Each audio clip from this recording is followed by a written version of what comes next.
ابتدائے آفرینت سے دور حاضر تک کتنے ہی حکمران اور شہزور خدا کی سرزمین پر اترے اور چلے گئے، لیکن کوئی مستقل نہ ٹھہرا۔ وہ آتے اور جاتے رہے کیونکہ ثبات ایک تغیر کو ہے زمانے میں، اور پھر ہر عروج پر زوال بھی ہے۔ یہ قانون دنیا کی ہر چیز کی طرح شوبز کی چکاچوند زندگی جینے والے فنکاروں پر بھی لاگو ہوتا ہے، جو جب عروج پر تھے تو لوگ ان کی ایک جھلک دیکھنے کو ترستے تھے، مگر جب ان پر زوال آیا تو انہوں نے اپنی زندگی کا آخری حصہ انتہائی دردناک اور گمنامی میں گزار دیا، یہاں تک کہ ان کی نماز جنازہ میں کوئی شریک نہ ہو سکا۔ یہ بدقسمت فنکار کون کون سے ہیں اور ان کی زندگی کی دردناک داستان آخر کیا ہے؟ چلیے جانتے ہیں آج کی اس ویڈیو میں۔ نمبر 1، شمیم آرا۔ شمیم آرا پاکستان کی سدا بہار اداکارہ ہیں جن کو آج بھی لوگ یاد کرتے ہیں۔ شمیم آرا نے اپنی ایکٹنگ کا آغاز کافی کم عمری میں کیا اور جوانی تک یہ شہرت کی بلندیوں کی تمام حدوں کو پار کر چکی تھی۔ انہوں نے 4 شادیاں کی مگر سب کی سب ناکام رہی۔ اپنی اداکاری کے دوران ان کی طبیعت خراب ہونے لگی تو ان کو قریبی اسپتال کے اندر منتقل کیا گیا۔ انہوں نے مسلسل 6 سال تک کوما کی حالت میں گزارے، لہٰذا اتنے عرصے میں لوگ ان کو بھول گئے اور ان سے کنارہ کشی اختیار کر لی گئی۔ یہی وجہ ہے کہ 6 سال کوما کے بعد جب ان کا انتقال ہوا تو ان کے جنازے میں صرف گھر والوں کے علاوہ کچھ زیادہ لوگ شرکت نہ کر سکے، اور یوں ماضی کی اس حسین و جمیل اور مشہور اداکارہ کا انجام بھی کافی دردناک ہوا۔ نمبر 2، شمیم کوثر۔ مولا جٹ فلم سمیت سینکڑوں فلموں میں اداکاری کے جوہر دکھانے والی شمیم کوثر کا آخری وقت بھی افسوسناک طور پر دردناک حالات میں گزرا، اور شمیم کوثر بھی گمنامی کی سی زندگی گزار کر چپ چاپ اس دنیا سے رخصت ہو گئی۔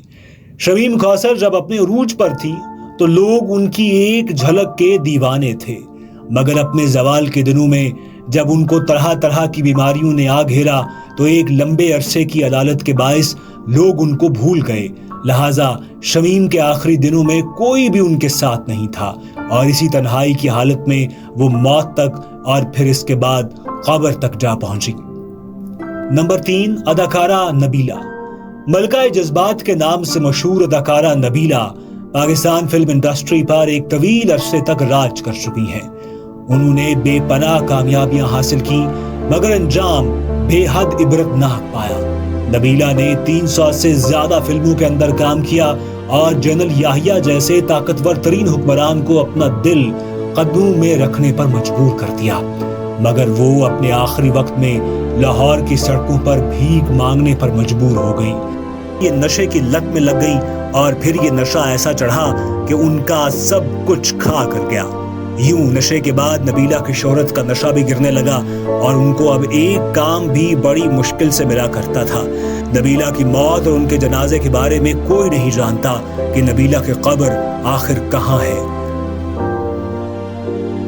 نمبر 4، فردوس۔ فردوس پاکستانی پنجابی فلموں کی اول درجے کی اداکارہ تھی جنہوں نے ایک لمبے عرصے تک فلمی دنیا پر راج کیا۔ انہوں نے اپنے کریئر کا آغاز 70 کی دہائی میں کیا اور پھر یوں بلندیوں کو سر کرنے لگی کہ مولا جٹ فلم کے بعد سارے کے سارے ریکارڈ ہی توڑ دیے۔ کچھ عرصے اداکاری کرنے کے بعد انہوں نے ایک بزنس مین سے شادی کی اور تھائی لینڈ چلی گئی۔ بعد میں وہاں سے کینیڈا جانے کا فیصلہ کیا۔ فردوس بیگم ایک بار پاکستان آئیں مگر اس بات کا کبھی کسی کو پتہ نہیں چل سکا۔ پاکستان میں ان کی طبیعت خراب ہو گئی، لہٰذا انہوں نے واپس کینیڈا کا رخ کیا اور 9 مارچ 2013 کو کینیڈا کے اندر انتقال کر گئیں۔ نمبر 5، نازیہ حسن۔ نازیہ حسن نے اپنی گلوکاری میں بہت کم عمری میں لازوال شہرت سمیٹی اور کوئین آف پاپ کا خطاب حاصل کیا۔ نازیہ نے 10 سال کی عمر میں گلوکاری شروع کی اور ملکی اور غیر ملکی گانے گا کر بڑا نام کمایا۔ ان کا ہر آنے والا گانا پچھلے گانے سے مزید پاپولر ہونے لگا اور نازیہ شہرت کی بلندیوں تک جا پہنچی تھی۔ سال 1992 میں جب وہ اپنے کریئر کی بلندیوں پر تھی تو خبر ملی کہ نازیہ کو کینسر ہو گیا ہے۔ انہوں نے 2 سال کینسر کے خلاف جنگ کی اور بالآخر اس کو ہرا دیا۔ ٹھیک ہونے کے بعد نازیہ نے شادی کی اور ایک بیٹے کو بھی جنم دیا، مگر سال 1999 میں ان کو کینسر نے پھر سے آ گھیرا۔